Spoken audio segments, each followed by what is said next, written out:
Bonjour à tous, nous nous retrouvons pour le chapitre 5. Quelles sont les caractéristiques contemporaines et les facteurs de la mobilité sociale? Nous allons donc parler de mobilité sociale. Le premier objectif, savoir distinguer la mobilité sociale intergénérationnelle des autres formes de mobilité, géographique, professionnelle.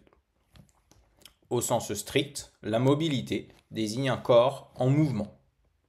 Donc la mobilité sociale désigne le mouvement d'un corps, d'un individu, au sein de la société. Il peut y avoir plusieurs types de mobilité de l'individu au sein de la société. La première, c'est la mobilité géographique, que l'INSEE appelle aussi mobilité professionnelle. C'est lorsqu'un individu, tout simplement, change de lieu d'habitation, principalement pour des motifs professionnels.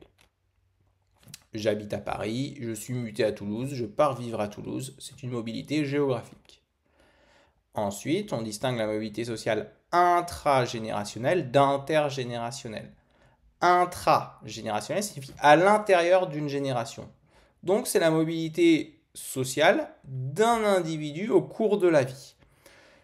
Je suis ouvrier, je passe des formations ou des diplômes, je reprends des études pour devenir enseignant.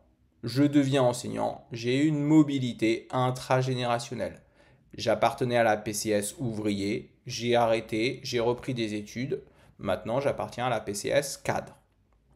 Et celle qui va nous intéresser au long du chapitre, c'est la mobilité sociale intergénérationnelle. C'est lorsqu'un individu occupe une position différente de celle de ses parents en comparant les PCS du père et du fils. Par exemple, si mon père était ouvrier et moi je suis devenu enseignant qui est cadre, on va dire que je suis mobile par rapport à mon père.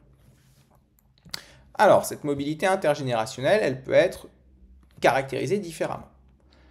Il peut y avoir la mobilité sociale intergénérationnelle verticale ascendante, lorsque l'enfant occupe une PCS plus élevée que celle de son père. Mon père était employé, il travaillait en tant que caissier chez Carrefour, je suis devenu enseignant. La PCS d'enseignant est cadre, la PCS de caissier à Carrefour c'est employé. Cadre étant au-dessus d'employé, j'ai une mobilité verticale ascendante. Verticale descendante, c'est l'exact opposé lorsque l'enfant occupe une PCS plus faible que celle de son père. Mon père était médecin et j'ai fini caissier à Intermarché. J'ai donc une mobilité verticale descendante. La PCS que j'occupe est inférieure à la PCS que mon père occupait à mon âge. La mobilité horizontale, c'est lorsque l'enfant occupe une PCS différente de celle de son père, mais qui est considérée comme du même niveau.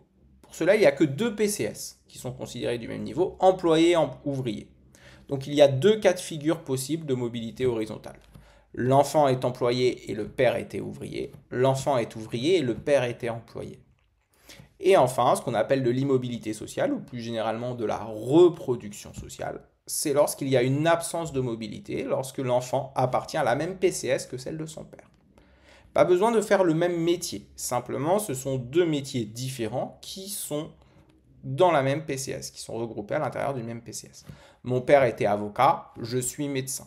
Avocat et médecin, ce sont deux métiers différents, mais ce sont deux métiers qui appartiennent à la PCS cadre. Il y a donc reproduction sociale. Mon père était ingénieur, je suis économiste. C'est de la reproduction sociale.